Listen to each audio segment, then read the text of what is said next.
दिनै दुलाराय बर' फरायसा आफादनि मोनसे हानजाया भारतनि जि बिसायख'थि आयोग इलेक्शन कमिशन अफ इन्डिया बेखौ जोङो लोगो हमदों आरो आसामाव पार्लियामेन्ट आरो एसेम्ब्लिनि थाखाय समस्ति दाफामनाय डिलिमिटेशननि हाबाफारिया दा सोलिगासिनो दङ आरो बिनि थाखायनो इलेक्शन कमिशन अफ इन्डियानि मानगोनां chief election commissioner Rajiv Kumar बिथाङा फैदों आरो बिथांनि गासै टीमा फैदों आरो जोङो जेला इलेक्शन कमिशनखौ लोगो हमदों मानगोनां CEC chief election commissioner Rajiv Kumar बिथाङा जोंनि मेम'रेन्डामखौ आजावदों आरो बिथाङा जोबोद गोसो होनानै खोनासंदों दुलाराय बर' फरायसा आफादनिफ्राय जोङो मोनथाम दाबिखौ स्पष्टयै जोङो मेनसन खालामनानै होदों। गिबि बाथ्राया जाहैबाय जोङो इलेक्शन कमिशनखौ डिलिमिटेशन जि प्रसेस बे प्रसेस खालामनायनि थाखाय जों बिथांमोनखौ बरायो नाथाय डिलिमिटेशन खालामनो थांनायाव समस्ति दाफामनो थांनायाव जाहाथे ट्राइबेलनि इन्टारेस्टआ बर'नि इन्टारेस्टआ खुनु कारनाव जाहाथे खर्ब जाया बे बाथ्राखौनो जों बुंदों। बेखायनो 1 नम्बर बाथ्रायाव जोङो लिरदों जे क'क्राझार जि लकसभा समस्ति दङ बेखौ जेरै दङ स्टेटास को बेखौ रिजार्भ खालामनांगौ जेरै डिफुआ हिल्सनि थाखाय पार्लियामेन्टआव रिजार्भ आरो क'क्राझारा दा प्लेन्सनि शेड्युल माने 6 शेड्युल एरिया हिसाबै दिनै रिजार्भ जानानै दङ बे स्टेटास को जानांगौ कुनु कारनाव भायलेट जानो मोना।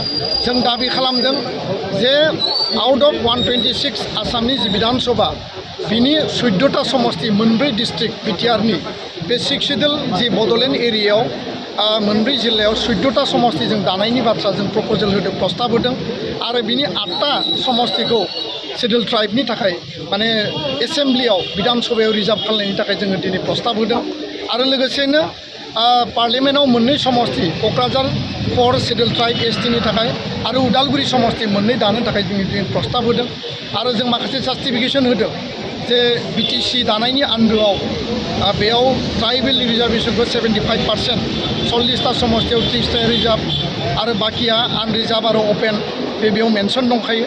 बेबायदिनो जोङो गुबुन मोनसे बाथ्राखौ बुंदों जे 534 भारतनि पार्लियामेन्टनि समस्तिनि गेजेराव मात्र क'क्राझार समस्तिनिफ्रायल' जोङो बर'फ्रा ट्राइबेलफ्रा भारत उदांस्रिनि उननिफ्राय मोनसे समाव गवालपारा दंमोन मोनसे समाव गार' हिल दङमोन आरो क'क्राझार समस्ति जानायनि उनाव बर' मानसिया देरहानानै थांदों।